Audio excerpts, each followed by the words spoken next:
لا تضار والدۃ بولدها ولا مولود له بولده، ماں کو نقصان نہ دیا جائے اس کے بچے کی وجہ سے، اور نہ اولاد والے کو یعنی باپ کو نقصان دیا جائے اس کی اولاد کی وجہ سے۔ یعنی مراد یہ ہے کہ ماں کو دودھ پلانے پر مجبور نہ کیا جائے۔ جب بچہ ماں کے دودھ کا محتاج نہ ہو،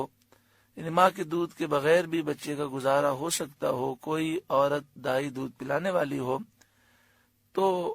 اگر ماں دودھ نہ پلانا چاہے، مثلا طلاق ہو گئی، عدت گزر چکی، اب وہ دودھ نہیں پلانا چاہتی، تو اسے مجبور نہ کیا جائے، کیونکہ یہاں پر طلاق کے بعد کے احکامات بیان ہو رہے ہیں۔ اور یہ جو فرمایا گیا کہ جو باپ ہے اس کو اولاد کی وجہ سے تکلیف نہ دی جائے، تو فرمایا زیادہ اجرت طلب کر کے اور اسے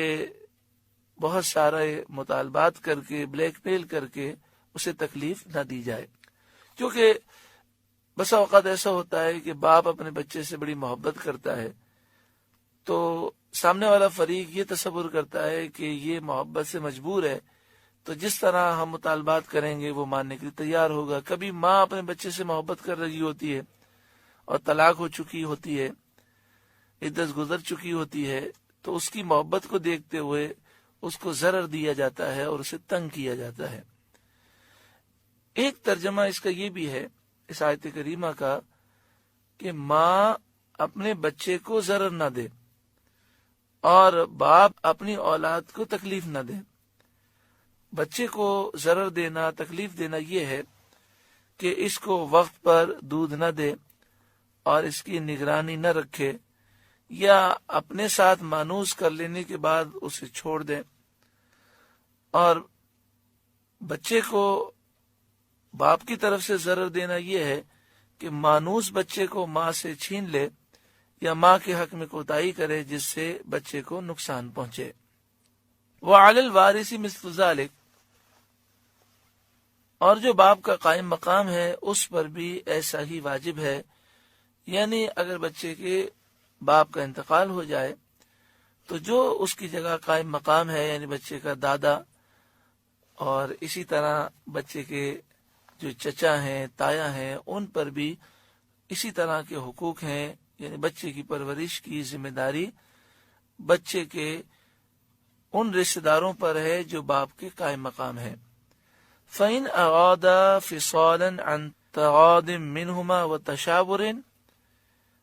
تشاور مانے مشورہ اور ترادن مانے باہمی رضامندی، تو فرمایا کہ پھر اگر ماں باپ دونوں آپس کی رضا اور مشورے سے دودھ چھڑانا چاہیں، فلا جناح علیہما، تو ان پر کچھ گناہ نہیں، یعنی 2 سال سے پہلے دودھ چھڑانا چاہیں اور بچے کو کوئی نقصان پہنچنے کا اندیشہ نہ ہو تو پھر حرج نہیں۔ وَإِنْ أَرَدْتُمْ أَن تَسْتَرْضِعُوا أَوْلَادَكُمْ، اور اگر تم چاہو کہ دائیوں سے اپنے بچوں کو دودھ پلواؤ، فَلَا جُنَاحَ عَلَيْكُمْ، تو بھی تم پر کچھ حرج نہیں، اذا سلمتم ما آتیتم بالمعروف، جبکہ جو دینا مقرر تھا بھلائی کے ساتھ انہیں ادا کر دو۔ یہ مسئلہ یاد رکھیں کہ اگر ماں دودھ پلانے پر راضی ہے تو باپ یہ زبردستی نہیں کر سکتا کہ میں دائی سے دودھ پلواؤں گا۔ واتقوا اللہ، اور اللہ سے ڈرتے رہو، واعلموا ان اللہ بما تعملون بصیر، اور جان رکھو کہ اللہ تمہارے کام دیکھ رہا ہے۔ والذین یتوفون منکم، اور جو تم میں سے انتقال کر جائیں، وَيَذَرُونَ أَزْوَاجًا، اور اپنی بیویاں چھوڑ جائیں، يَتَرَبَّصْنَ بِأَنفُسِهِنَّ 4 أَشْهُرٍ وَعَشْرًا، تو وہ 4 مہینے 10 دن اپنے آپ کو روکے رہیں۔ یہاں پر بیوہ عورت کی عدت کا بیان ہے کہ جس کے شوہر کا انتقال ہو جائے تو اس بیوہ عورت پر 4 مہینے اور 10 دن عدت گزارنا ضروری ہے۔ لیکن یہ مسئلہ یاد رہے کہ یہ اس خاتون کی عدت ہے کہ جو حاملہ نہ ہو، اگر کوئی عورت امید سے ہو اور اس کے شوہر کا انتقال ہو جائے تو اس کی عدت وضع حمل تک ہے۔ فَإِذَا بَلَغْنَ أَجَلَهُنَّ، تو جب ان کی عدت پوری ہو جائے،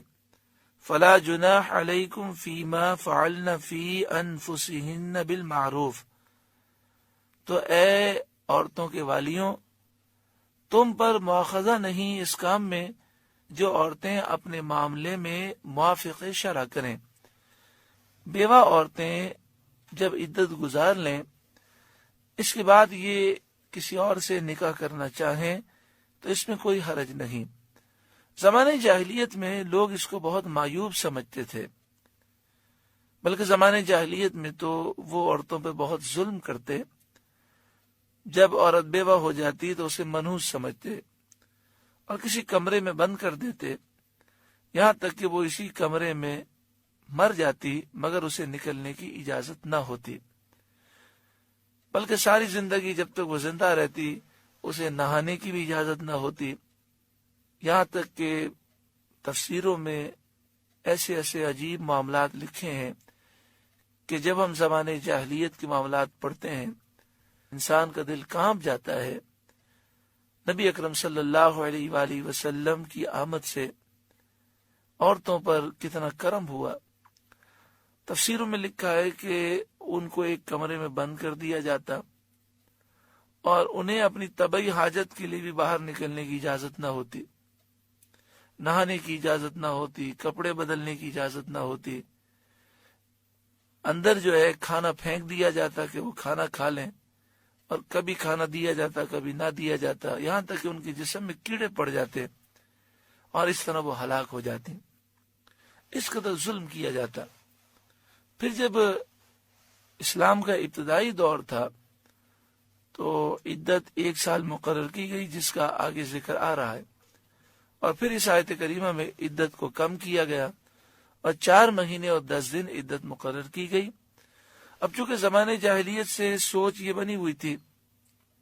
کہ جو عورت بیوہ ہو جائے وہ کبھی نکاح نہیں کر سکتی، تو اس آیت کریمہ میں اس سوچ کو ختم کیا گیا اور فرمایا کہ اے عورتوں کے والیوں، اے عورتوں کے رشتہ داروں، اگر عورت